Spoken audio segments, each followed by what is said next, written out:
Tak, Katarinka, ahoj. Ja sa veľmi teším, že sa dnes môžeme spolu rozprávať o numerológii. Vítam samozrejme divákov a verím, že tento podcast im prinesie odpoveď na niektoré otázky, ktoré v sebe nosia a nevedia ich vyriešiť. Katarinka, teba nemusím predstavovať, lebo teba ľudia poznajú z mnohých videí, ale ty si numerologička, si lektorka, konzultantka a s vyše 25-ročnou praxou. Máš školu numero, kde učíš ľudí a teda nie je žiadne tajomstvo, že som tvoja žiačka a musím o tebe povedať, že tie hodiny, ktoré vedieš, sú robené spôsobom, kde sa ľudia učia na svojich príkladoch rozobrať seba, svoje situácie, svoj život, svoje nejaké problémy, nejaké smerovanie do budúcna a je to fascinujúce v tom, že my už potom neskôr, keď sme prebrali základy s tebou a potom sme absolvovali, teda absolventi absolvovali ďalšie kurzy, kde už rozoberáme na inej úrovni tie veci, tak fascinujúce vždy bolo, keď si rozoberala príklady, kedy si vlastne odkrývala tie čísla, na to máš neuveriteľný dar proste to rozkľúčovať. A je fakt, že nám, nie že po každej hodine, ale po každom príklade padali sánky, kedy sme to proste videli a hovorili si, aha, že do fraza, toto sme si nevšimli, že však je to jasné, že tie čísla to ukazujú. Takže toto je o tvojich kurzoch a ja sa teda opýtam, akože je to pre mňa je to úsmevná otázka, pretože raz keď človek sa naučí robiť tieto veci, tak už ho to nepustí. Ja to mám proste tak, že aj s ľuďmi, keď sa rozprávam a hovoria o nejakých ťažkých situáciách, o svojich problémoch, o tom, čo sa im deje sústavne, tak vtedy si hovorím, že dokeľu, kedy si sa narodil, čo to máš za vibráciu v tomto roku, že nepustí to proste už toho človeka. Ale aj tak sa ťa teda opýtam, že prečo je dôležitá numerológia? Ja by som teda ešte chcela najprv pozdraviť všetkých poslucháčov a divákov, lebo teraz som sa dostala k slovu. Čiže vítajte, v pohode všetko. Vítajte. Áno, venujem sa numerológii 25 rokov, ale čo tomu všetkému predchádzalo, teda môjmu učeniu a vzdelávaniu a založeniu školy numerológie, bola 8-ročná prax. Proste dennodenné stretávanie sa s klientami, počúvať ich problémy, počúvať ich radosti, starosti. A toto je veľmi dôležité, pretože učením človek nazbiera veľa, alebo získa veľa informácií, hlavne tých teoretických. Ale praxou, dennodennými analýzami nazbiera skúsenosti, ktoré v žiadnej učebnici nie sú. A má to obrovskú výhodu aj v tom, že vždy tí klienti človeku rozvíjajú aj slovnú zásobu. Pretože každý danú situáciu pomenovávame ináč a to bol, by som povedala, taký dar, kde som si ja aj mohla tú slovnú zásobu rozšíriť, veľa vecí pochopiť, ale aj naučiť sa počúvať ľudí. Čiže to je také obrovské plus, ktoré mi moja práca dáva. Nie len, že sa posúvam, ale veľmi na sebe aj pracujem. A samozrejme, každý máme nielen svoje plusy, ale aj minusy. Čiže veľa ma to učí aj takej pokore, alebo neviem, čo povedať, poslušnosti, ale počúvaniu seba samej. Okay. To je teda na ten úvod. A ešte poprosím teda, aká bola tá otázka. Že prečo je numerológia dôležitá? No, prečo je numerológia dôležitá? Možno sa zhodneme, možno sa nezhodneme, ale v podstate numerológia nám otvára možnosti pochopiť sa navzájom. Pochopiť v prvom rade seba aké máme talenty, aké máme schopnosti, čo je v nás ukryté, čo vieme rozvíjať, na čom potrebujeme popracovať. A to vedie k ceste nielen spoznať seba, ale chápať a vnímať aj naše okolie, ako ľudia reagujú, ako ľudia vystupujú, ako vzájomne dokážeme alebo nedokážeme spolu komunikovať. A vlastne tie čísla nám ukazujú, prečo nedokážeme alebo prečo dokážeme spolu vzájomne fungovať. A v podstate numerológia nám vie ukázať mnohé cesty, ako veci a situácie riešiť. Tak, jak si spomínala, nie je to len o tom, aké človek má vlastnosti a schopnosti, ale keď sa pozrieme na tie partnerské vzťahy, čo všetko sa v tých partnerských vzťahoch dá poriešiť bez toho, aby sme na seba zvyšovali hlas, alebo proste, aby sme sa nesprávali k sebe korektne. Aby sme sa k sebe vlastne správali korektne. To je jedna vec. Numerológia nám ukazuje rôzne cykly, obdobia, ktorými prechádzame, kedy máme čo riešiť, ako sa k daným situáciám máme pochopiť. A to je tiež veľmi dobre, keď človek má takéto poznatky, pretože keď ma vyhodia z práce, tak dobre, prišlo obdobie, že mám niečo ukončiť, nejakú etapu zavrieť a rozbehnúť niečo nové. A častokrát sa mi stáva, že ľudia prídu s tým, že Pane Bože, vyhodili ma z práce, čo teraz? No reku, no fajn, super, lepšie sa vám nemohlo stať. Teraz samozrejme, že niekedy je to šok pre toho človeka, pretože on rozmýšľa nad tým poplatiť šeky, poplatiť pôžičky, zaplatiť nájom, čiže každý za tým vidí hlavne tú finančnú stránku, ale nevidí, že sa mu otvárajú nové dvere, alebo že dostáva novú príležitosť. No a môjim cieľom práve hlavne na tých analýzach je tým ľuďom tie možnosti ukázať. Áno. Kadiaľ ísť, čo robiť, či je pre nich dobre ísť podnikať, či je pre nich lepšie byť zamestnaný, či je dobre dať si na nejaký čas pauzu, oddych, nabrať energiu a proste nájsť novú cestu, kadiaľ sa uberať. Toto všetko a ešte samozrejme ďaleko viac sa cez tie čísla dá odhaliť. Kati, ďakujem za odpoveď a toto je pre mňa fascinujúce vlastne vidieť seba ako keby z nadhľadu, aj povedzme to, v akej situácii sa človek nachádza, ale potom nájsť tú cestu, lebo mám pocit, že keď sme v nejakých ťažkostiach alebo ťažkom období, tak nie sme schopní ako keby uvidieť. A mám pocit, že cez tie čísla je to také ako keby, že niečo hmatateľné, čo človek môže ako keby uchytiť, uchopiť a potom vlastne vie ako keby nájsť tú cestu z toho von. Nájsť to riešenie. Tu by som zase povedala, že naozaj my sme tá generácia 1900-ková, ktorá všetko potrebuje mať vysvetlené, pomenované a odôvodnené.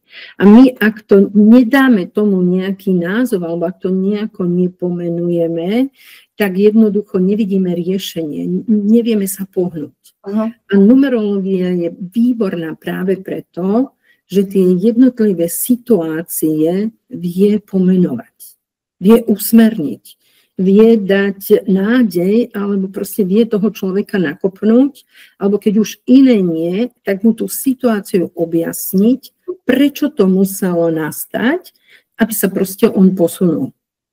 Áno. A v tomto je tá numerológia výborná.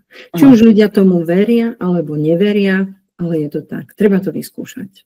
Jasné.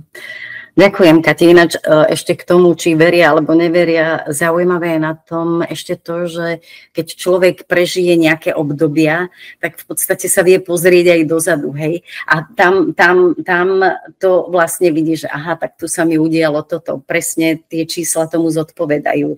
Že je to ako keby taký, že potvrdenie toho, alebo skúška správnosti by som povedala.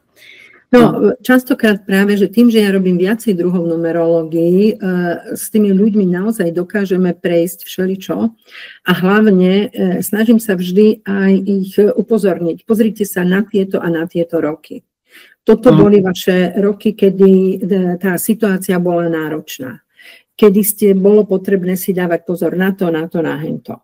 Alebo robím aj dopredu, upozorňujem, pozor, idete do karmického obdobia. Treba si dávať pozor na to, aby vás niekto nepodrazil, aby vám niekto nejakým spôsobom neublížil, alebo aby ste sa nedostali do zložitej situácie, ktorej sa treba vyvarovať.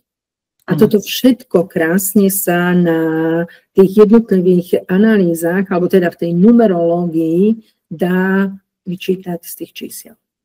Áno. Áno. Katarínka, ty si vlastne študovala aj v zahraničí numerológiu a ja viem, že my sme vôbec teda Európa alebo možno aj Amerika, že sú orientovaní skôr na tú západnú numerológiu, ale ja viem o tebe, že ty vlastne využívaš ja neviem, koľko ich je ich strašne veľa tých numerológií, že je to... Numerológie je veľmi veľa druhov.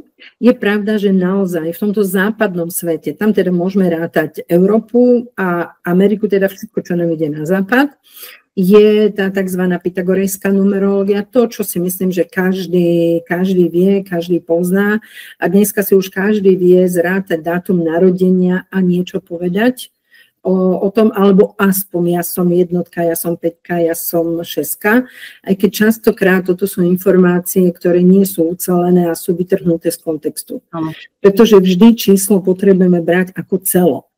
Nie vedieť povedať iba dátum alebo povedať iba životné číslo, čo je teda súčet celého dátumu narodenia.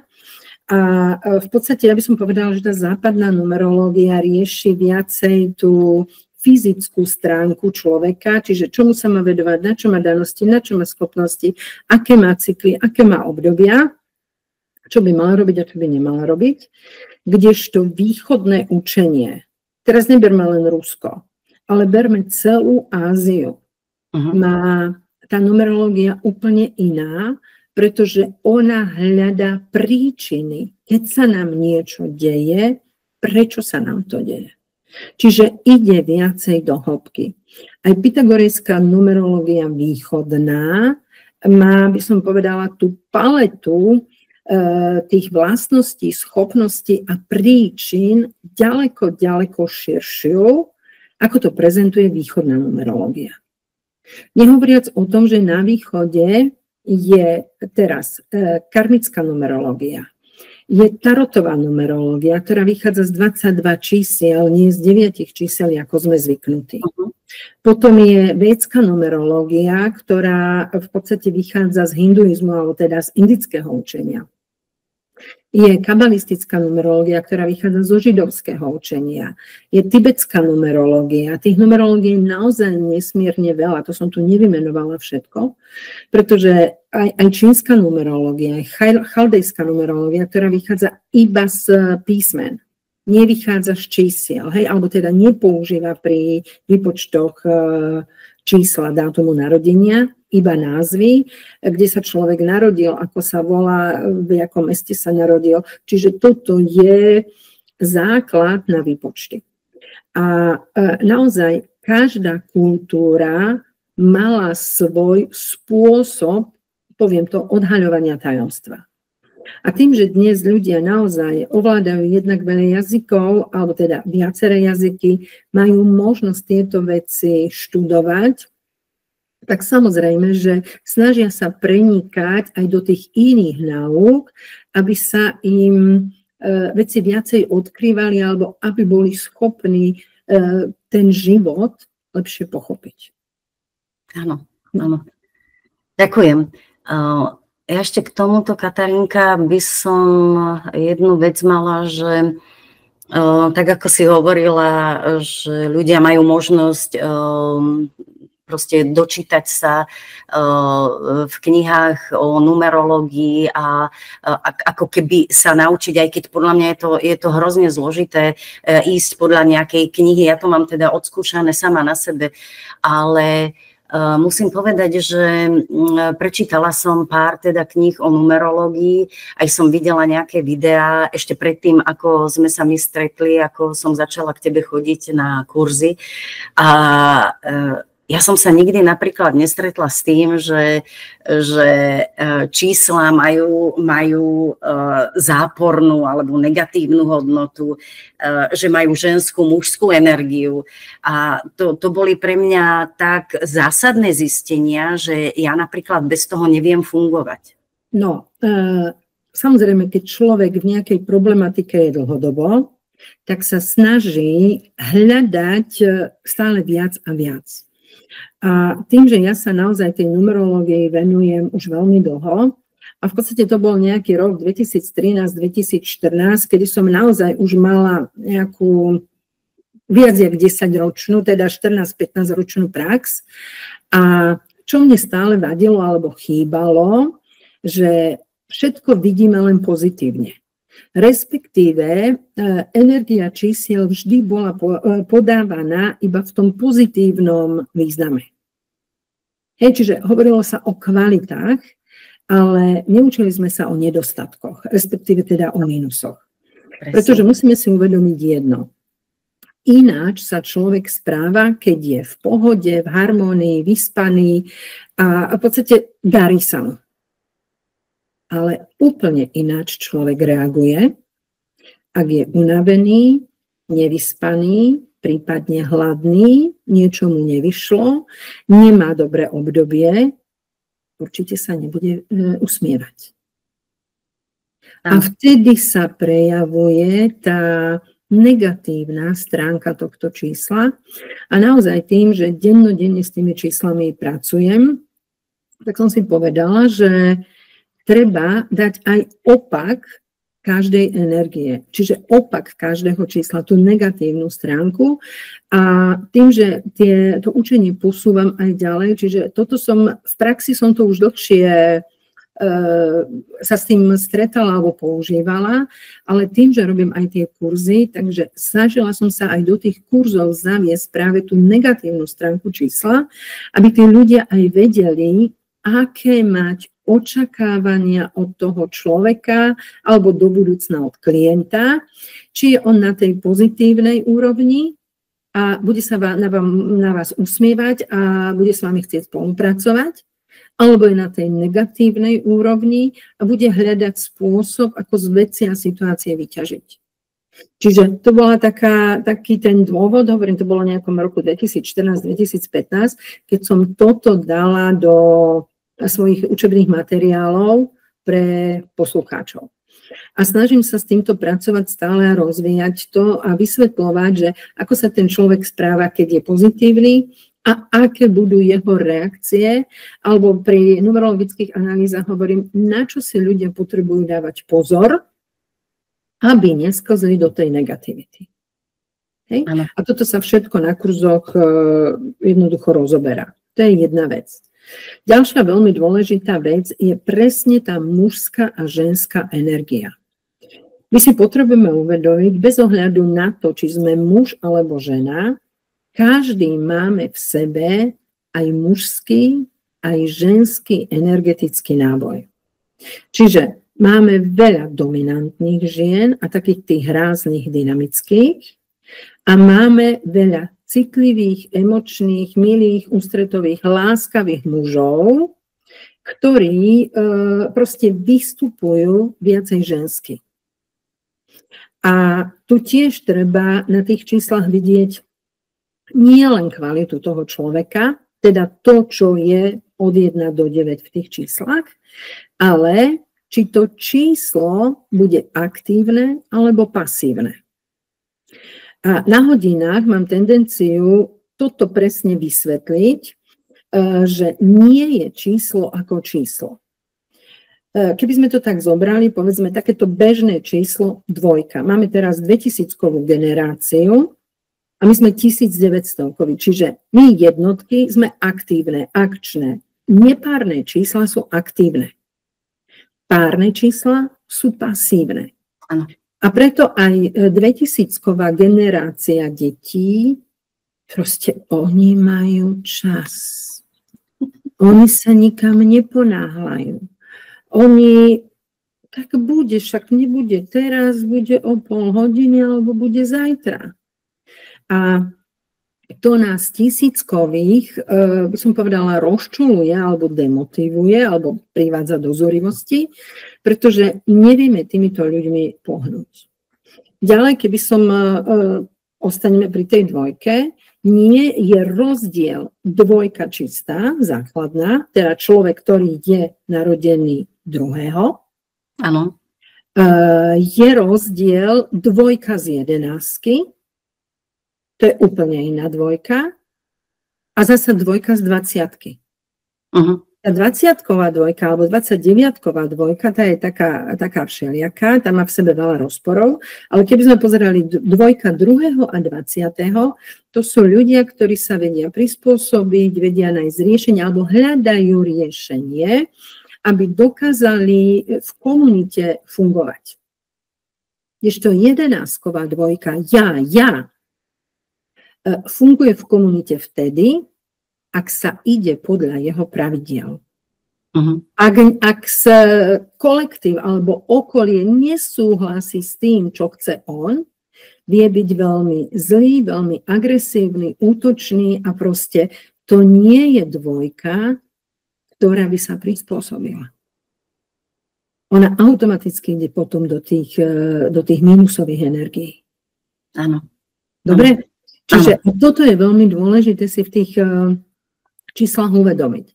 Ďalej, energia čísiel na tých hlavne, ja to využijem aj v praxi, tam to nepomenovávam, tam iba človeku hovorím, ale práve na tých kurzoch, Daška, ty vieš, že sme sa učili vonkajší prejav človeka, čiže to, ako sa človek prejavuje navonok a čo prežíva v svojom vnútri.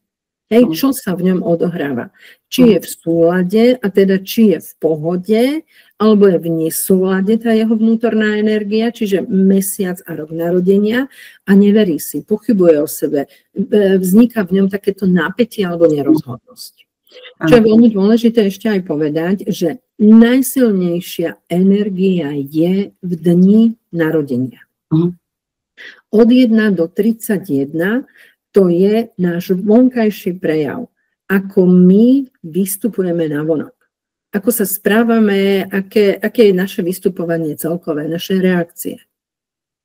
To je najsilnejšie číslo, pretože už potom mesiac a deň hovorí to, čo sa v nás odohráva. Ano. Či je tam tá citlivosť, jemnosť, ústretovosť, alebo je tam akčnosť, zdravosť a dynamika. Hej? A zase životné číslo, to je súčet celého dátumu narodenia. Toto nám hovorí o tom, ako nás vníma okolie. Ako nás ľudia berú, čo oni od nás očakávajú, respektíve ako nás vidia oni. Ano. Lebo čo je dôležité si uvedomiť, že my sa môžeme prezentovať úplne ináč, ako nás vníma naše okolie. Ano. A potom tam vzniká, ale ak je v tomto rozpor, tak tam vzniká veľká nedôvera, že ľudia nám neveria.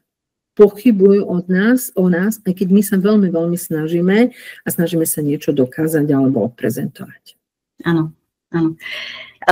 Keď si hovorila o tom súlade a nesúlade, tak pre mňa je ešte fascinujúce dívať sa na obdobia, ktoré teda nesú nejakú vibráciu čísla.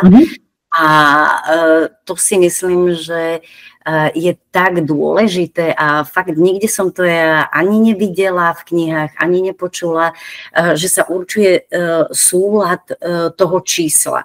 A pre mňa je trebárs taká zaujímavá osmička, hej, že keď sa objaví, povedzme, v osobnej ročnej vibrácii, teda tá osmička na celý rok, ktorú máme, tak toto by som možno povedala to, že čo sa týka čísla 8, každý vie, že osmička sú peniaze.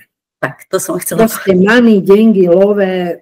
Áno, a všetci v tom osmičku vo všetkých pádoch sa tu skloňujú, ale osmička je aj o rovnováhe. Osmička je aj o zákone, o paragrafe, o karme. Hej? Čiže, a to je všetko príčina následku. To je tá karma. Čiže keď niečo robím zlé, tak sa mi nedarí. Keď niečo robím v súlade so zákonom, a robím to čestne, spravodlivo, korektne, tak sa mi darí. A toto je veľmi dôležité si aj uvedomiť, že človek nemusí mať v dátume narodenia 8 a dariť sa mu bude. On sa iba nefixuje na peniaze. Ten, kto 8 v dátume narodenia má, ten má veľkú potrebu mať financie. A proste on stále rozmýšľa v číslach a hlavne, keď je to človek, ktorý je narodený 8., 17. alebo 26., čiže súčet toho dňa je 8. Títo ľudia aj majú tendenciu hodnotiť tých druhých podľa toho, čo majú a nemajú. Ako vyzerajú a nevyzerajú. Čo si môžu a nemôžu dovoliť. Čiže každý, kto má v dátume narodenia 8, ale hlavne v dni, keď ju majú, tak sa pozerajú na každého cez peniaze. Áno. No, a keď má ročnú vibráciu 8, to znamená, že tam sa človek práve potrebuje dostať do tej rovnováhy, aby tie peniaze prišli, aby on bol čestný, korektný a veci robil v súlade so zákonmi. Tak, jak s tými nebeskými, tak s týmito pozemskými. A čo by možno bolo ešte dobre povedať, tak jak som už hovorila, že človek nemusí mať v dátume narodenia 8, aby sa mu finančne darilo. Ľudí možno bude zaujímať informácia, ktorú im dám, že čísla, ktoré im otvárajú finančné toky a aby sa im darilo, sú ich čísla dátumu narodenia. Čiže keď zrátame deň, je tam súčet pre nás, ktorí teda chodíte do školy numerológie, sú to tzv. Doplnkové čísla. Čiže keď je dnes niekto povedzme 15., tak 1 a 5 je 6 a 6 tomu človeku otvára možnosti, otvára príležitosti. Jak po stránke súkromnej, tak po stránke pracovnej, tak po stránke financií. Potom je to súčet mesiaca. Od 1 do 9 je stále ten istý, teda od 1 do 9 máme jednociferné číslo, ale 10, 11, 12, čiže pri 10 je to jednotka, pri 11 je to dvojka, pri 12 je to trojka, čiže to je ich ďalšie šťastné číslo, ktoré mi otvára príležitosti. A to isté platí aj o roku. Ak zrátame súčet roku, tak opäť to doplnkové číslo je to, kedy by oni veci a aj obchody, biznis mali riešiť. A to isté platí aj o jednocifernom čísle životného čísla, čiže to sú ich čísla šťastení, nazvem to. Dajme si nejaký dátum, napríklad 15.8.1900, koľko? 69. 69. Z 15 máme 6, 1 a 5 je 6, z augusta máme 8, to je 8, rok 1969, tam je súčet 25, to je 7, 6 a 8 je 14 a 7 je 21, hej? Áno.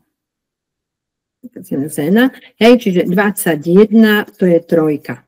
Áno. Čiže šťastné čísla tejto osoby je 6, 8, 7 a 3. Áno. A tieto čísla môžete aj používať tam, kde chcete, aby vám ten tok energie išiel plynulo a aby sa vám darilo. Tuto sme dali august, čiže to je 8, ale keď je niekto napríklad, kto 8 nemá, tak tá ďalšie peniaze nepotečú. Lebo to sú akoby zavreté dvere. Čiže verím, že poslucháči pochopia, čo som povedala, ale vždy vaše doplnkové čísla, čiže súčet čísel jednotlivej časti dátumu narodenia, to sú vaše šťastné čísla, ktoré je potrebné, aby ste v živote využívali, aby sa vám darilo jak v súkromí, tak v práci, proste všade. Kati, a keď takto si ľudia vypočítajú to šťastné číslo, ktoré je vlastne teda zložené z koľkých? 1, 2, 3, zo 4, hej? Zo 4 čísel.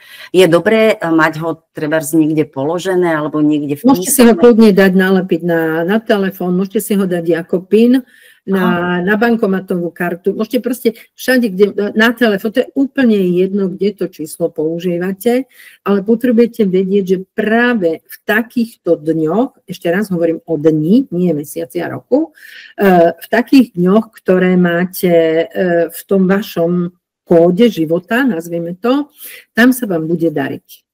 Čiže povedzme, že tento človek je, sme si dali, že 15.6., ale tá šeska sa otvára, povedzme, aj keď má 6-ročnú vibráciu, tá šeska sa mu bude vždy otvárať v júni, v 6. mesiaci, bude sa mu otvárať, aj keď bude súčet roku 6, napríklad rok 2022 bol šeskový rok, čiže on bude mať šťastný aj ten rok.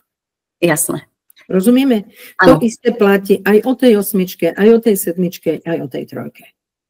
Čiže trojka, keď sme dali, že to životné... Pozor, ona môže byť hoci kde. Ona nemusí byť len v súčte, ona môže byť, povedzme, je aj v marci a je aj v decembri. Áno. Ale každého tretieho, že 3, 12, 21, 30, je tam otvorený ten kanál, čiže treba to využiť. Áno, a Katarínka, ja sa ešte opýtam vlastne, každé to jedno číslo má rovnakú silu? Alebo len to prvé má... Ja by som to jednoducho povedala takto. Predstavme si, že máme 9 dverí. Áno. A vždy sa vám otvárajú tie dvere, alebo energiu dostávate cez tie dvere, ktoré sú vaše. V tomto našom prípade je to 6, 8, 7 a 3. Áno. Čiže tie príležitosti prídu v tie dni. Ešte raz, platí to o mesiaci, platí to o roku. Áno, dobre, čiže my 6 vieme z dňa využiť v júni. Áno. Ale samozrejme, čo je veľmi dôležité, druhá vec, človek musí byť pozitívne nastavený. Čiže on tie svoje kvality, ktoré má, musí využívať pozitívne.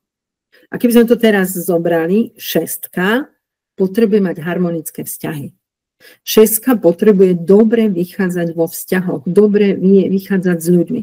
6 potrebuje mať hlavne harmóniu v rodine, pretože tie dvere potom budú zabetonované. Oni sa neotvoria.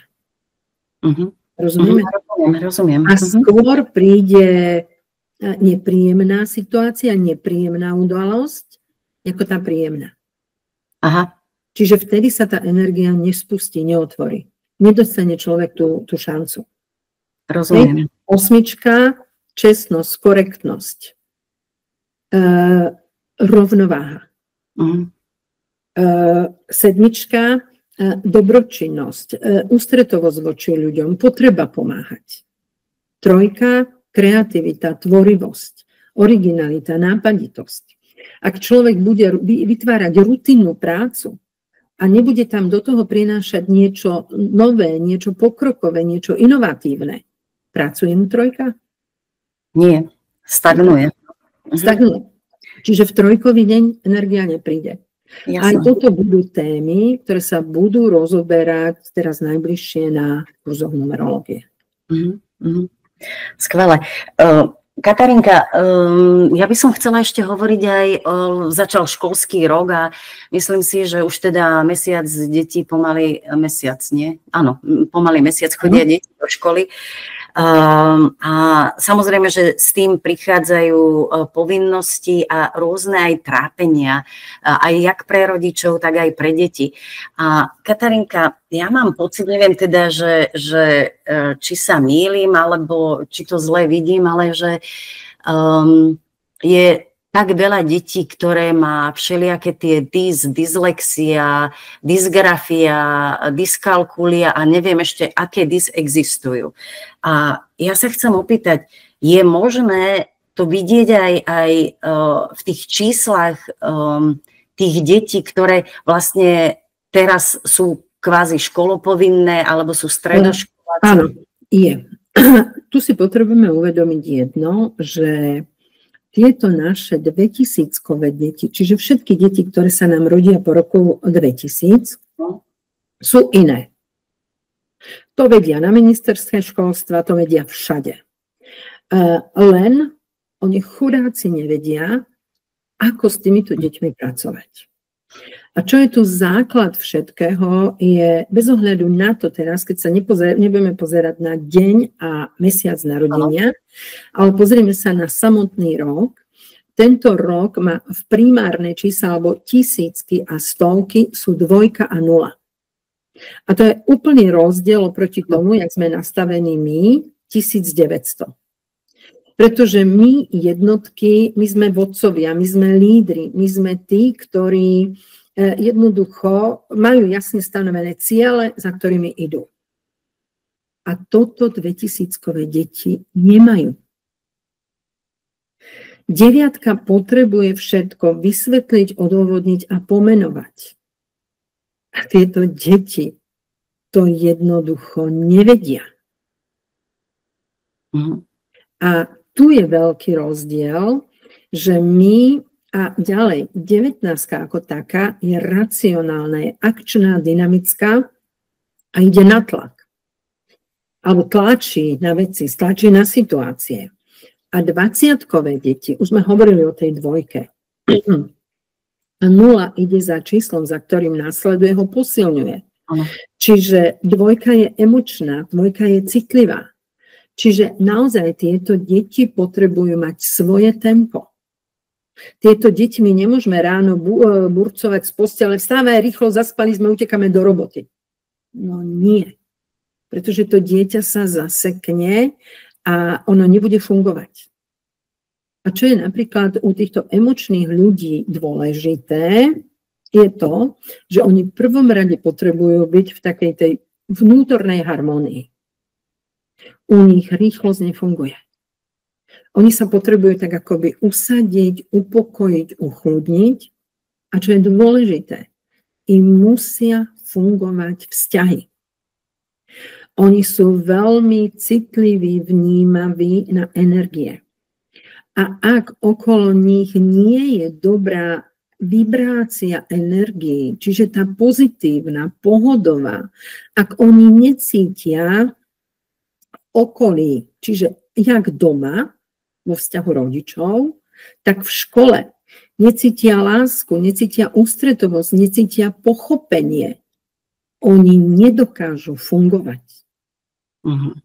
Oni, pozor, oni vedia byť zodpovední, ale oni majú svoj systém, svoje pravidlá. A oni nebudú fungovať podľa pravidiel, do ktorých ich tlačí vonkajší svet. 2 sa potrebujú spájať. Ten, kto má 2000-kové deti, hlavne 20-kové, čiže 20 až 29. To sú deti, ktoré naozaj potrebujú mať okolo seba buď súrodencov, buď kamarátov. To väčšine ide na nejaké stretnutie, alebo to ide na prespávačky, alebo ja neviem, tie deti stále potrebujú byť v komunite. A zoberme si, že dnešným deťom komunita chýba. Častokrát im chýbajú vzťahy v rodine, lebo mama má povinnosti, otec je ešte v robote a tie deti rýchlo sa porobia úlohy, rýchlo sa dá najesť alebo sa dá doniesť večera odniekaďal z reštaurácie a v podstate tým deťom sa nemá kto venovať. Oni necítia cit, oni necítia lásku, oni necítia emočné zázemie, pretože pre nich je dôležité alebo primárne mať doma harmonický vzťah. 2000-kové deti veľmi cítia energiu. Energiu dobrú, energiu zlú. Teda tú negatívnu, hej? Energia bolesti, energia negativity, energia násilia. Oni by sa mali zdržiavať v čistom prostredí. v čistom prostredí, kde nie je smog, kde nie je napätie, kde nie je nervozita, prípadne bolesť. S týmito deťmi by sme nemali chodiť, povedzme, do nemocníc, do takýchto zariadení, kde naozaj tú bolesť oni silno vnímajú a cítia. A tam je potrebné, aby sa tieto deti viacej zdržovali v prírode, viacej starali o zvieratá, proste viac rozdávali tú lásku okolo seba, jak boli v nejakom strachu očakávania, čo zás odo mňa chceš, alebo aké máš zás na mňa požiadavky. Pretože oni toto jednoducho nevedia pod tlakom naplniť. A tým, že my od tých detí očakávame niečo, kde sa nám ako nespájajú cesty, tak keďže naša generácia potrebuje všetko mať pomenované, tak máme na to dyslekty, grafik, kalkulík, ADHD a ja neviem čo. Ale oni sú normálne deti, len k ním treba mať iný prístup. Čiže tu by som videla toto. A čo je veľmi dôležité si uvedomiť, že tieto deti, keď oni už sú narodené po roku 2000, to sú duše, ktoré už úplne ináč vnímajú a rozmýšľajú, ako rozmýšľame my 1900-kovi. To je jedna vec. Ale hlavne v 80. rokoch sa začali rodiť už nové duše veku vodnára. To sme sa tiež na kurze učili, že ako sa tam rátajú tie tarotové brány a všetko. Čiže to sú deti. Tí ľudia sa začali rodiť koncom 50. rokov, 60., 70., ale najviac týchto detí prišlo v 80. a 90. rokoch a oni už tejto novej generácie detí rozumejú. Respektíve oni, keď chodili do školy, tie 1900, alebo dajme tie 80-ky, 90-ky, oni boli tie biele vrany v tej škole, ktorým nikto nerozumel. Pretože oni naozaj, ich vnímanie života bolo iné. A vždy boli také podiviny alebo zvláštne. A toto je tá generácia ľudí, ktorí už týmto deťom rozumejú. Teda tým 2000-kovým deťom a oni ich berú ako rovnocenných kamarátov.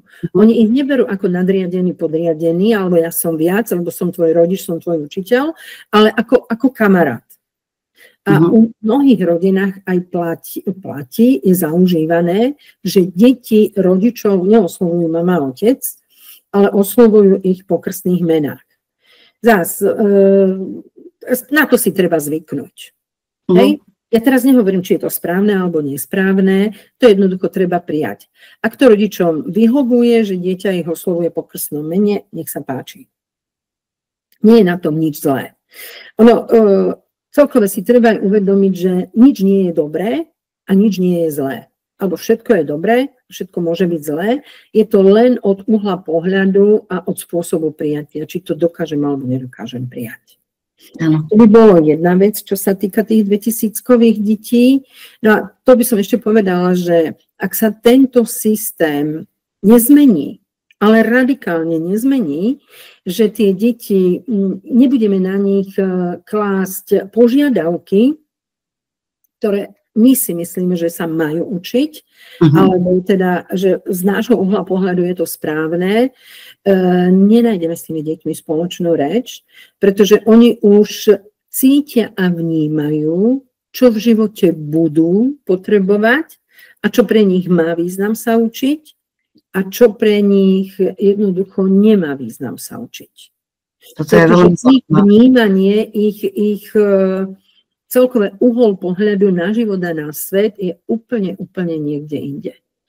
Ja by som povedala, že oni naozaj rozmýšľajú v kvantovom vnímaní a my ich učíme, že z obláčika prší.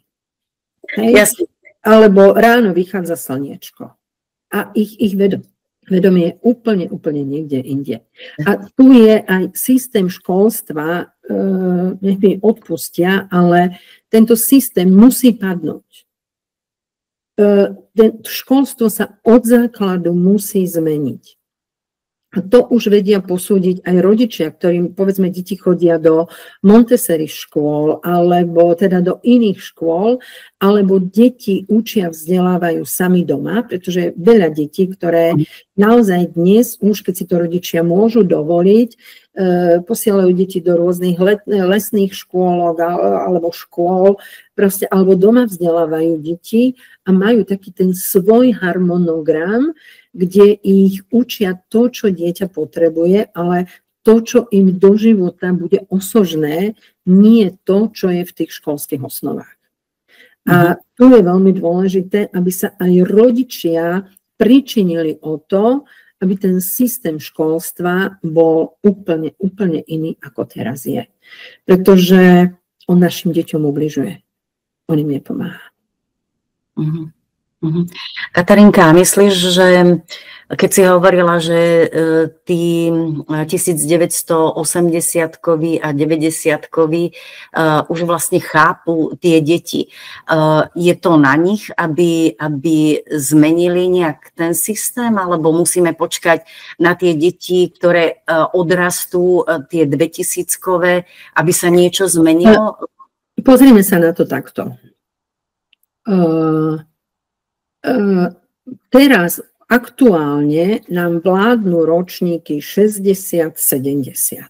Áno. Hej? Možno ešte nejaké 50-ky, myslím teraz 1950, 60-ky, 70-ky, aby ľudia pochopili.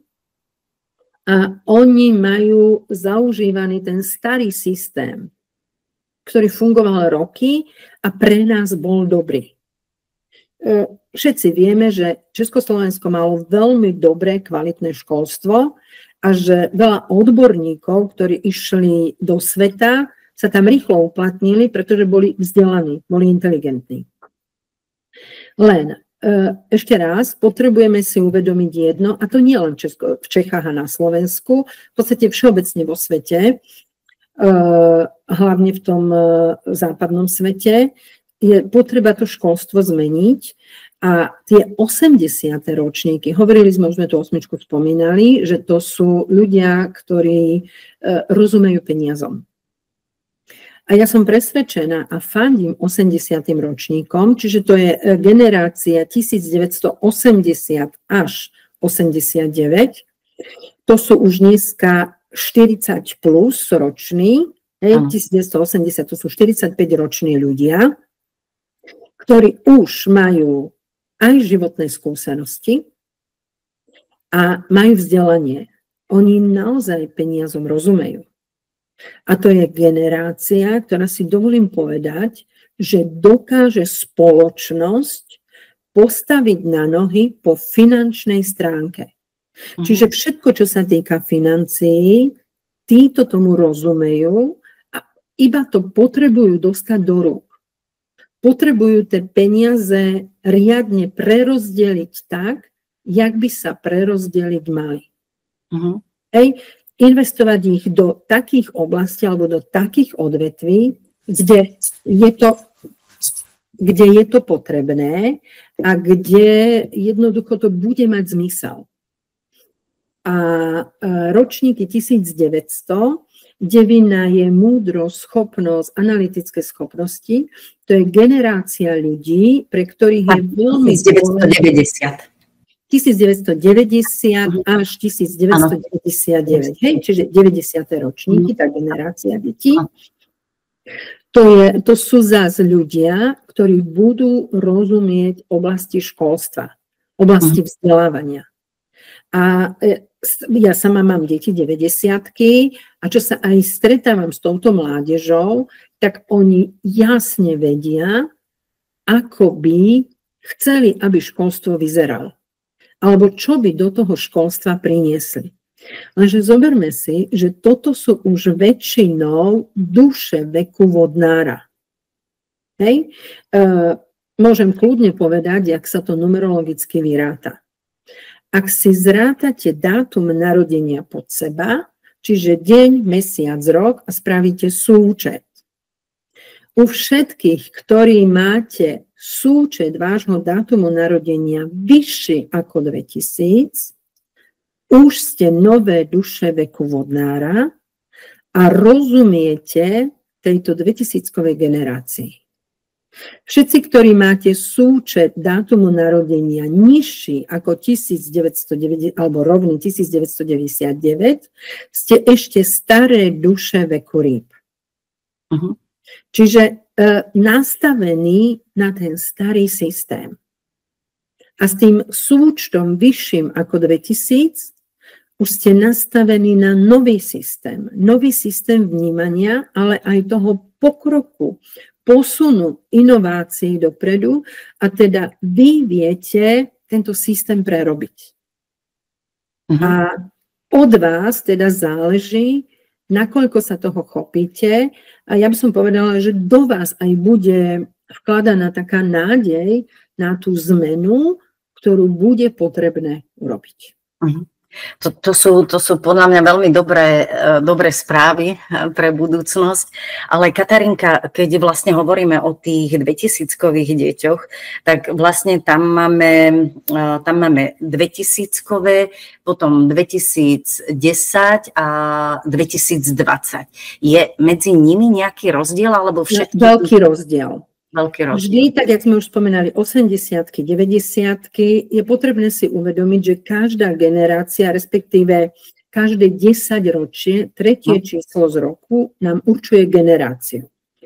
A tým, že 2000-ky tam majú nulu, 2000 až 2009, toto je generácia ľudí, ktorí nemajú sny. Oni nevedia, čo chcú.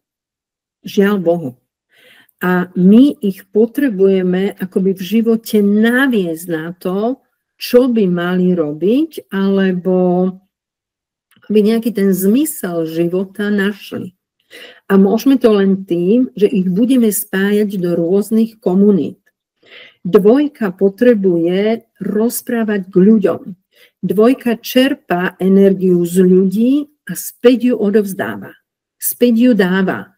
Čiže naozaj toto je generácia, ktorú je potrebné spájať do skupín, nie izolovať, aby si vzájomne oni medzi sebou pomáhali. To je jedna vec. Druhá vec je, ja tým, že robím aj iné typy numerológií, numerologicky sa dá vypočítať, koľko energie má človek na jednotlivé aktivity. Koľko má na osobný život, koľko má na prácu, na to, aby sa podriaďoval, aby bol zamestnaný, koľko energie má na podnikanie a v podstate na rôzne iné sféry. A žiaľ Bohu, tieto 2000-kové, teda tá generácia 2000 až 2009, oni energiu nemajú. Im tú energiu treba práve dávať tým, že ich podchytíme a nejakým smerom ich budeme viesť. Samozrejme, ktorý im vyhovuje, kde sa oni chcú zaradiť a to už potom ale vieme sa na to pozrieť cez deň a mesiac narodenia. Lebo keď si pozrieme, pre tých, ktorí trošičku tej numerológii rozumejú, tieto deti majú kto vie urobiť numerologickú mriežku, v podstate tam nemajú čísla, alebo majú veľmi málo čísiel, majú veľa prázdnych políčok. A to je všetko to, čo im chýba, ale čo treba nejakým spôsobom tam prepracovať, alebo proste dať im do toho života. Keby nahradiť. Áno, nejako nahradiť. Hej? A na toto jednak na to bude čiastočne zameraný aj ten kurz o deťoch, ktorý bude teraz už v oktobri začínať, ale my potrebujeme pracovať práve na tom, aby tie deti tie svoje diery alebo nedostatky zaplatali. To sa týka tých hlavne 2000-kových. Keď by sme sa pozreli na ďalšiu generáciu detí, 2010 až 2019, tam je už tá jednotka.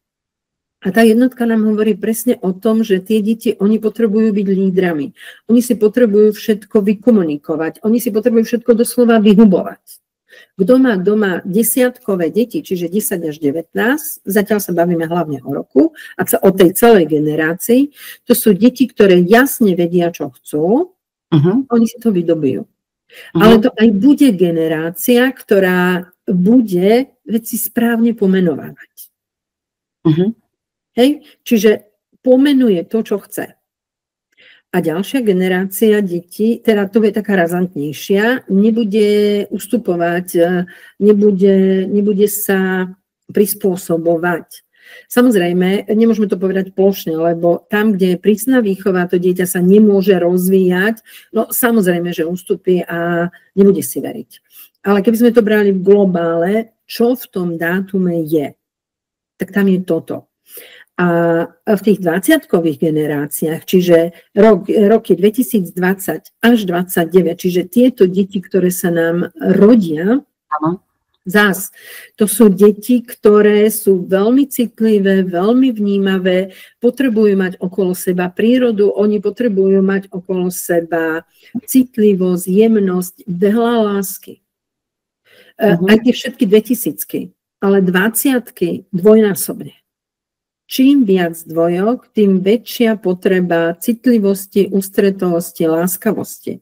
Pretože tie deti, ak to nemajú, u nich vznikajú závislosti.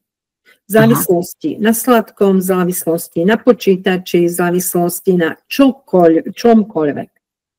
Prípadne na niekom, že oni sa potom utiekajú k niekomu a sú takí akoby málo priebojní, lebo niekde oni hľadajú to zázemie, tú lásku, to porozumenie, to teplo. Katarinka, a keď teda hovoríme o týchto 2000-kových deťoch a ešte teda 2020-kových, veľa rodín sa rozpadá, bohužiaľ.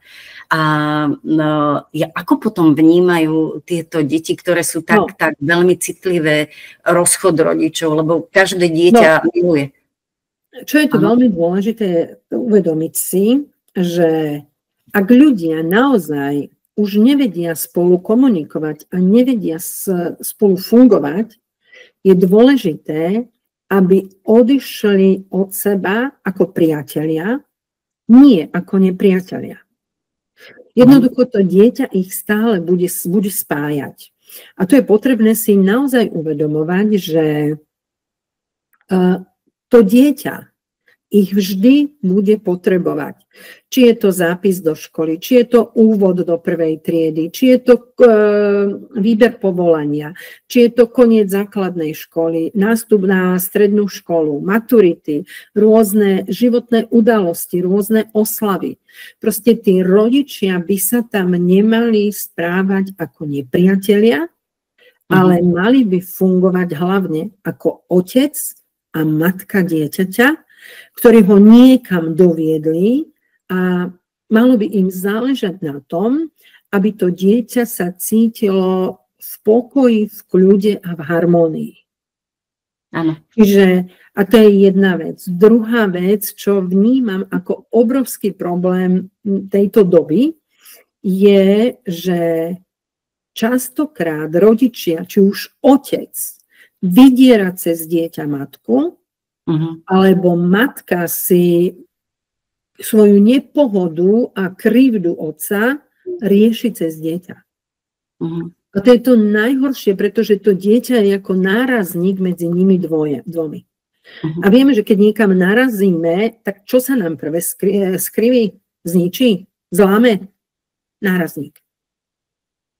A tým, že tieto deti vnímajú veľmi energiu tých rodičov, čiže to napätie, tú nevraživosť a tú zlobu, ktorá v nich je, čiže to sú tie negatívne stránky tých čísiel, samozrejme, že sa to negatívne odzrkadluje na ňom a tieto deti potom môžu mať problém s psychikou, môžu mať vnútorné napätie, môže sa v nich vyvíjať agresivita. Lebo negatívna stránka dvojky je aj v podstate agresivita. Čiže to sú všetko veci, ktoré to dieťa neformujú tým pozitívnym zmyslom, ale tým negatívnym. Ano. A čo ja vnímam ako veľký problém, nielen to, že teda rodičia sa vzájomne nevedia dohodnúť a prenašajú to všetko na dieťa, je striedavá starostlivosť. Do 6 rokov dieťa žije v energii matky, pod vplyvom vibrácií matky. A do 6 rokov by dieťa v podstate nemalo byť od matky oddelené. Každá ďalšia žena, ktorá vstupuje do výchovy, ovplyvňuje jeho charakter, jeho vývoj. To sú aj učiteľky v škole, v škole už nie, lebo do 6 rokov, ale v podstate každá ďalšia žena má vplyv, dneska je veľa pestúnok, čiže aj tá pestúnka vplýva na vývoj toho alebo na energetiku toho dieťaťa. To je jedna vec. Druhá vec, čo je, to dieťa nikde nemá domov. To dieťa nemá svoju posteľ. To dieťa je stále niekde, ide s batôžkom alebo s kufrikom, raz k mame, raz k otcovi. To je najväčšia tragédia týchto detí, že oni potom nevedia, kam patria. A častokrát nepatria nikde. A ja by som navrhla, že ak má niekto alebo bojuje niekto o striedavú starostlivosť, tak by mali mať dom alebo byt, kde žije dieťa a nech sa oni striedajú pri tom dieťati. A vtedy pochopia tú jeho psychiku. Keby oni chodili na týždňovky, týždeň sa starám jeden, týždeň druhý. Mala som jednu klientku, nežije na Slovensku, žije v zahraničí, kde majú materskú dovolenku 6 týždňov.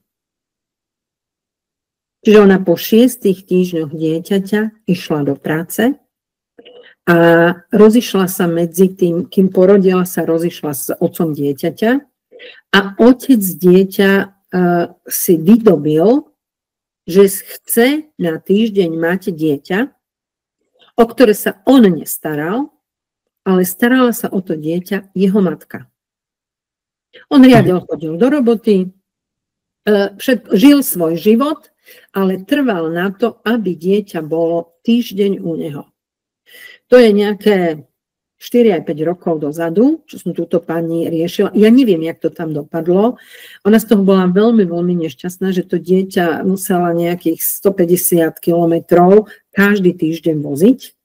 A povedala, že ona videla na tom malom, že on bol až taký smutný, keď ona ho zazviezla tomu otcovi. Ale že ona nemohla nič ani proti úradom, ani proti otcovi, ani nič. A tu je ten... sa nedá povedať základ. Tu je tá tragédia, že to dieťa nemá už v tom detstve ten kľud, ten pokoj.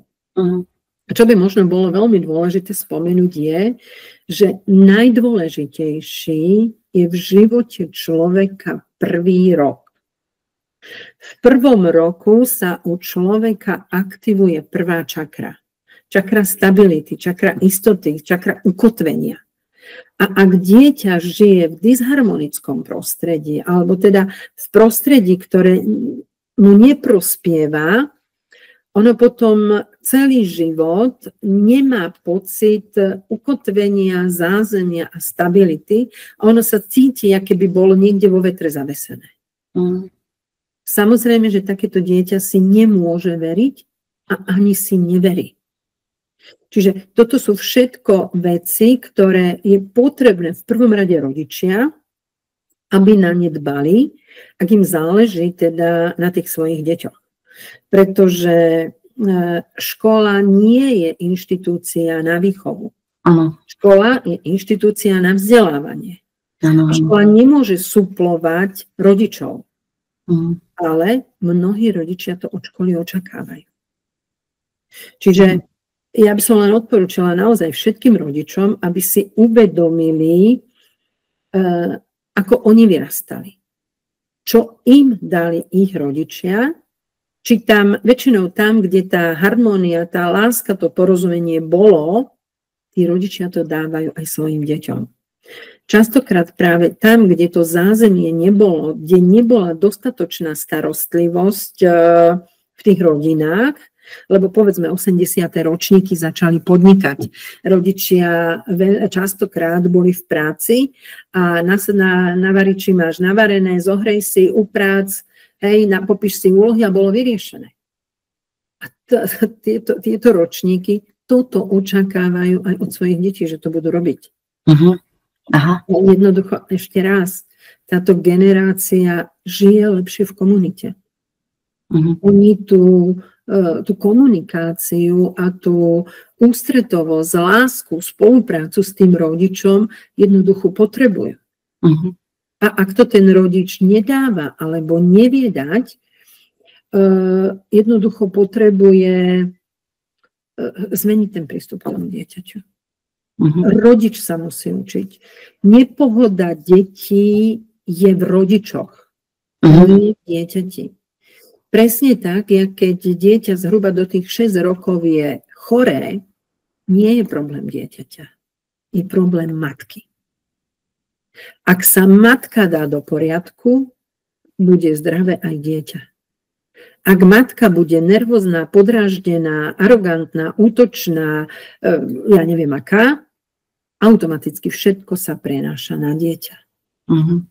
A potom ho dopujú liečikami, tabletôčkami, aby boli zdravé. Nie. Všetko je v tej energetike, s ktorou si tieto deti nevedia poradiť. Pretože to sú mínusové energie, ktoré ich odrovnávajú.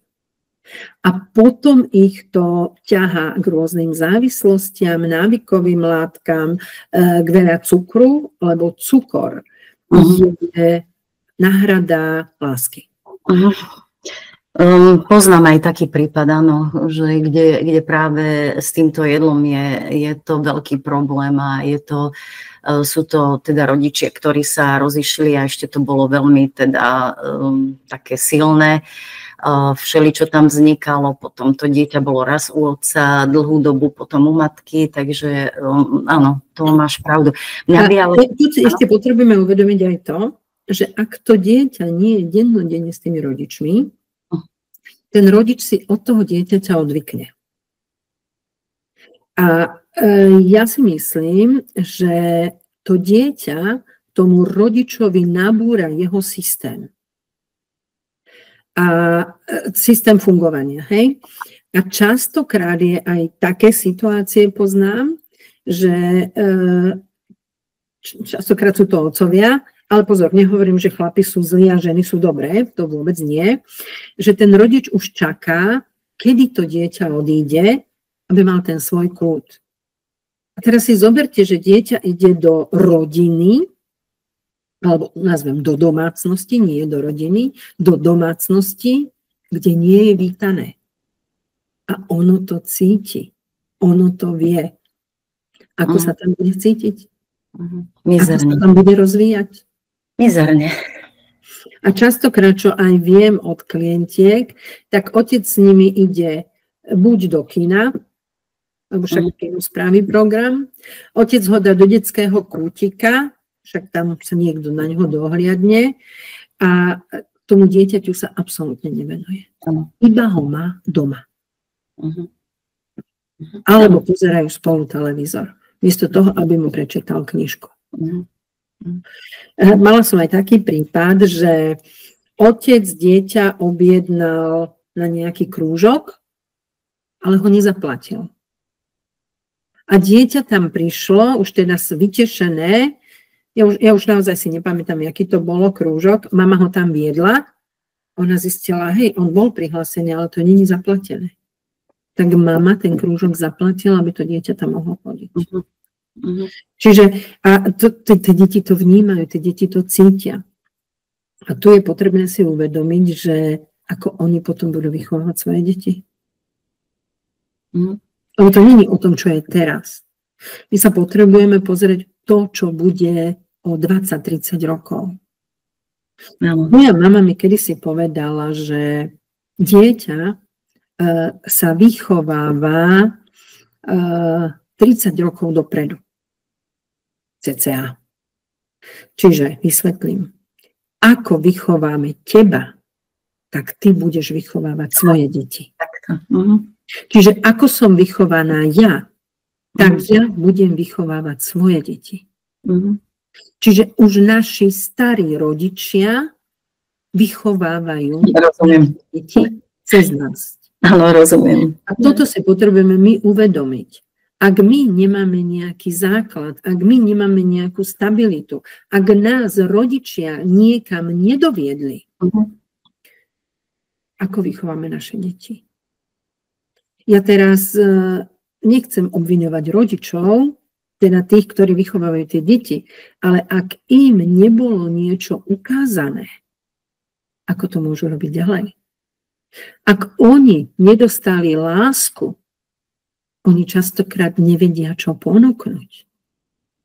A zasa dotkne možno tých 80-tok, že to bolo to obdobie, keď sa naozaj v Československu začalo podnikať a ľudia zakladali veľké firmy, častokrát rodinné firmy, čiže aj mama, aj otec boli v robote a doniesli peniaze. Ale chýbalo teplo.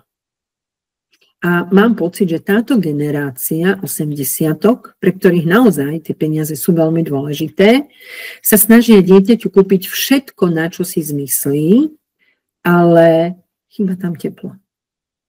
Majú luxusne zariadené byty, vily, majú všetko, ale chýba tam láska. Chýba tam zás teplo. Áno. A tým pádom nevedia, čo dávať. Čiže opäť, keď sa to pozrieme späť, pozrieme sa 30 rokov pozrieť dozadu, čo ten človek dostal. Aby to vedel dávať. A v prvom rade potrebujú na sebe pracovať rodičia, aby si k tým deťom hľadali cestu. Hľadali spôsob, ako k ním pristupovať. Ja sama si priznám, že som tiež kričala aj na deti. Dneska naozaj s odstupom času a s takým tým vývojom, uvedomením si, by som naozaj pristupovala k výchove detí ináč. A myslím si, že viacerí z nás to tak majú, ale čím skôr si to uvedomíme, tým rýchlejšie to vieme odstrániť z toho svojho života a tým deťom sa viacej venovať. Katarinka, ja mám ešte na teba takúto otázku, lebo keď sa bavíme o 2000-kových deťoch, hovorila si o 2000-kových, 2010-kových, 2020-kových, ale poznám taký prípad, kde je teda 2000-kové dieťa, dostalo sa lásky, dostalo sa všetkého a mladý človek, ktorý buď teda mal by ísť ďalej na vysokú školu, to sa mu nechce, alebo by mal začať pracovať. A tu je problém, že stále čaká na peniaze od tých rodičov. Samozrejme, mama nevie urobiť to, že mu povie, že nedám ti, keď vie, že potrebuje niekde ísť, potrebuje tie peniaze, býva doma, hej, takže všetko. Keďže je to 2000, koľko? Neviem teraz presne, ale má okolo 9. To, že je to zhruba 20-ročné dieťa. Už má po maturite? Áno. No, čiže 19 plus. Áno. Čo je veľmi dôležité, tu asi dávali tí rodičia toľko, že ho až prekrmili. A ono nemuselo nič. Čiže nemalo povinnosti, nemalo zodpovednosť, nemalo nič, iba bolo krmené láskou a peniazmi. A to je tiež veľká chyba, keď tie deti nič nemusia. Pretože ak tie deti sa neučia od malička pracovitosti, zodpovednosti, povinnostiam, tak oni očakávajú, že niekto to za mňa urobí. Ale ten niekto je nikto. Ten niekto si ty sám. Mám jednu klientku, ktorá síce týka sa to tých dospelých, teda 1900-kových, ale mali syna, ktorý bol síce zamestnaný, ale žil doma s rodičmi, prišiel z roboty, všetko hodil a proste zavrel sa do izby, pušťal si hlasnú hudbu, väčšine bol so všetkým nespokojný, keď rodičia od neho niečo chceli, tak proste on nemôže, on na to nemá čas a prečo on? Až sa jedného pekného dňa otec nahneval a keď teda syn prejavil takú tú svoju nevôľu, otec otvoril dvere a hovoril mu: a prať sa. Do večera vypadni a nezaujíma nás, kde budeš žiť, ako budeš fungovať a proste, čo sa bude s tebou diať. Si dospelý, postav sa na vlastné nohy. Samozrejme, že aj mama, aj otec večer trpeli, lebo nevedeli, kam ich syn išiel, ale s odstupom času ten syn svojmu otcovi poďakoval, že otec, to bolo to najlepšie, čo si pre mňa urobil. Pretože ten syn si v tom momente, dokonca myslím, že on už mal aj vysokú školu, on si v tom momente uvedomil zodpovednosť. Zabezpečiť si strechu nad hlavou, čiže prvú noc, kam pôjdem spať, doma prichýli, druhý deň rozmýšľať, kde sa ubytujem, lebo vedel, že domov cesta neexistuje. Ako žiť, ako fungovať. Hej? A vtedy si začal uvedomovať aj tú zodpovednosť, postarať sa o seba. A my častokrát práve u týchto 2000-kových detí, ale to už bolo u 90-tok, že všetko, ja mám na to výraz, že sa im všetko predžulo. A oni čakajú, že kto im to požuje. A potom povedia, ale ja tieto prci nechcem. Ja chcem niečo iné. A tu je potrebné naozaj, aby pri tých deťoch si uvedomili rodičia, že aj oni by mali mať nejaké svoje úlohy a nejaké svoje povinnosti, za čo sú oni zodpovední.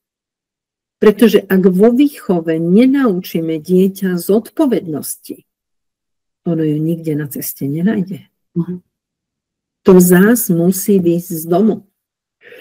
Ak rodič dá dieťaťu všetko, prvé aj posledné, to dieťa čaká, že mu to na motúsku padne do lona. No nie. Áno. Čiže ešte raz, ja si myslím, že malo by byť aj u tých rodičov vytvorený systém, ako k tomu dieťaťu pristupovať. A na toto zás opäť môžu pomôcť čísla, aby ten rodič pochopil, aha, tak toto a toto sú moje schopnosti, toto sú moje povinnosti, takto sa mám správať ja a začať sa ináč správať k tomu dieťaťu. A na toto nám napríklad tá numerológia vie pomôcť. Vie dať odpoveď, ako hľadať tú cestu alebo kde hľadať tú cestu. Aby sme to dieťa vedeli správne podchytiť. Áno. Áno, ďakujem. No, Katarinka, ja vedela by som sa ešte s tebou fakt, že ešte toľko rozprávať, ale teraz by som bola rada, keby si povedala, ty vlastne budeš otvárať kurzy teraz. A zaujímalo by ma, aké kurzy, kedy sa budú diať, lebo všetko toto sa ľudia môžu dozvedieť, môžu sa naučiť, že je to veľmi... Ja by som touto cestou sa naozaj chcela prihovoriť ľuďom, že tí z vás, ktorých čísla zaujímajú, či už sú to ľudia, ktorí číslam veria alebo neveria, každý má tu možnosť, ten priestor sa o tých číslach dozvedieť fakt maximum. A nie len to, aká je ich, čo sa v nich skrýva, ale aj ako majú energiu, aký je ten plusový, minusový náboj. Okrem toho môžu vedieť, aké majú cykly, akými životnými etapami prechádzajú, ako si plánovať jednotlivé úlohy, ako vychádzať vo vzťahoch, ako pochopiť cez seba svojho partnera. Čiže toto všetko sa bude odohrávať na kurzoch. Prvý kurz Základy numerológia, harmónia vzťahov podľa čísiel začína už 8. októbra 2025. Je to vždy v stredu. A tieto kurzy je ich 15 hodín od 8, teda od 6. do 18. Čiže od 18. do 20:30, častokrát až aj dlhšie. Online, áno? Online, ešte raz, je to online z tepla vášho domova, ideme do zimy, čiže podotýkam z tepla vášho domova, nikam nemusíte cestovať. A potom detský kurz, ten je zameraný vyslovene na deti, čiže generáciu 2000-kových detí. Na tomto kurze teraz veľmi intenzívne pracujem, obohacujem ho o nové teoretické poznatky a mnohé kvality, naozaj ako tú energiu tých detí hľadať, respektíve čo tie deti energeticky dobíja, aby dokázali fungovať, aby boli viacej aktívnejšie. A samozrejme kopu ďalších iných vecí, ktoré sa tam dozviete, ako k tým deťom pristupovať, takisto akými cyklami oni prechádzajú, kedy je dobre, povedzme, tie deti, aby išli do školy alebo neišli do školy, ak ste na tom rozhraní, či to dieťa už dať alebo ešte nedať do školy, to všetko tam budeme preberať. A okrem toho tam budeme preberať takisto aj vzťahy rodič-dieťa, súrodenecké vzťahy, kamarátske vzťahy, ako tie deti, koho to dieťa vníma ako dominantnejšieho, o koho sa to dieťa potrebuje starať alebo ho ochraňovať. To všetko budeme preberať práve na tom kurze, ktorý začína 14. októbra. Takisto tento kurz bude v útorky od tej 18. hodiny do 20:30 a takisto online. Možno ešte bude také zaujímavé, že na týchto kurzoch, tým, že je to interaktívne, vy budete vždy v priamom vysielaní, tam môžete klásť otázky, môžete sa pýtať, môžete mať pripomienky, čo je, si myslím, veľmi dobre práve preto, že hneď máte odpoveď. Hneď ste usmernení, hneď sa viete nejako zariadiť, ale výhoda týchto online kurzov je aj to, že aj druhý na základe vášho dátumu narodenia vie veľa vecí pochopiť, vie veľa vecí prijať a Daška určite bude súhlasiť, keď poviem, že vzniká tam veľa aha momentov, kedy si mnohé situácie uvedomíte a jednoducho veci vám zapadnú. A viete, prečo sa to udialo, čo vám to malo dať, kam vás to malo posunúť. Nie len teda pri tých deťoch, ale aj pri tých dospelých. Je to tak. Katarinka, ja mám ešte otázku, lebo tieto dva kurzy, aby ľudia vedeli, môžu sa teda prihlásiť aj ľudia, ktorí nemajú absolútne žiadne skúsenosti s numerológiou, hej? No, ja by som povedala, že tí, ktorí nič neviete, ste na tom najlepšie. Pretože nič vás nebude mýliť. Nič vás nebude ovplyvňovať a budete sa učiť jeden typ, ktorý vám dá odpovede na tie vaše otázky. Čiže nech sa páči, naozaj netreba sa ničoho báť. Všetky informácie nájdete na stránke Numero.sk v sekcii kurzy. Tam máte aj kurzy základov a máte tam aj kurzy tieto detské zamerané na deti. Čo by som povedala ako bonus, každý jeden účastník dostane numerologické biorytmy ako vianočný darček. S tým, že numerologický biorytmus, táto analýza je tiež aj na stránke, je 24-hodinový cyklus od polnoci do polnoci, ako funguje váš organizmus. Kedy máte aktívnu zónu, a teda kedy potrebujete podávať výkon, kedy máte pasívnu zónu a potrebujete buď oddychovať, alebo robiť aktivity, ktoré vás bavia, ktoré vás naplňajú, ktoré vás energeticky dobíjajú. Takže to by som povedala, že je plus toho kurzu. V podstate dávam to teraz ako prvýkrát na to, aby tí ľudia naozaj pochopili aj to, že numerológia nie je len v numerologickej mriežke, ale naozaj sa cez tie čísla dá odhaľovať veľmi veľa vecí. No, Katarinka, ďakujem za všetky tieto informácie. Teda musím povedať, že tá tvoja ponuka, že to je teda veľký dar, tak ja som presvedčená o tom, že tí ľudia to nesmierne využijú vo svojom živote a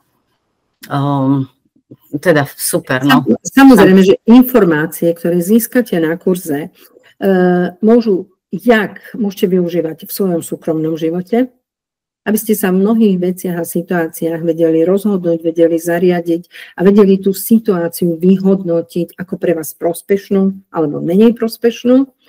A samozrejme, ak budete sa snažiť pokračovať vo vzdelávaní, pretože pre absolventov týchto kurzov robím aj semináre raz do mesiaca a potom je aj letná škola numerológie, kde sa už učí teda ten vyšší level numerológie. Čiže naozaj tí, ktorí budete sa chcieť venovať tejto práci, môžete získavať aj ďalšie vzdelávanie a posúvať sa rásť. Skvelé. Katarínka, keby ľudia, ktorí nás sledujú, mali nejaké otázky, mali treba svoje... Dobre. Tu by sme ešte, prepáč Daška, tu by sme ešte na záver chceli povedať. Ak vás táto téma zaujala a chceli by ste sa dozvedieť viac, budeme vďačné, ak si pod toto video budete písať témy alebo otázky, ktoré vás zaujímajú a my vám pri ďalších takýchto podcastoch môžeme na tie otázky zodpovedať alebo témy, ktoré sú pre vás zaujímavé, môžete nám dať tipy, a my sa im budeme venovať. A takto môžeme byť vzájomne v kontakte a môžete sa o tej numerológii dozvedieť aj niečo iné, nie len to, čo máte na internete, alebo to, čo si niekde vygooglite. Tu dostanete tie odpovede, by som povedala, naozaj zo skúseností. S tým, čím som ja prešla a to, čo som za tých 25 rokov naozaj na tých analýzach nazbierala a viem vám povedať na to taký ten svoj uhol pohľadu alebo podať ten svoj názor. Katarínka, ďakujem ti za úžasné rozprávanie. Vždy je to pre mňa veľký zážitok hovoriť s tebou.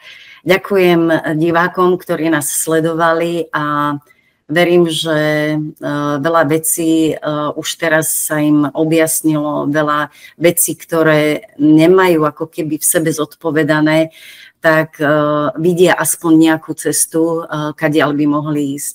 A ja vlastne všetkým prajem, aby mali pokoj v duši a aby mali svetlo, ktoré ich povedie ďalej.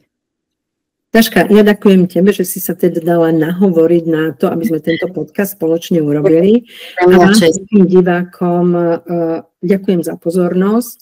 Verím, že sme vás aspoň trochu zaujali, že možno na tú numerológiu začnete mať iný názor alebo iný postoj k nej.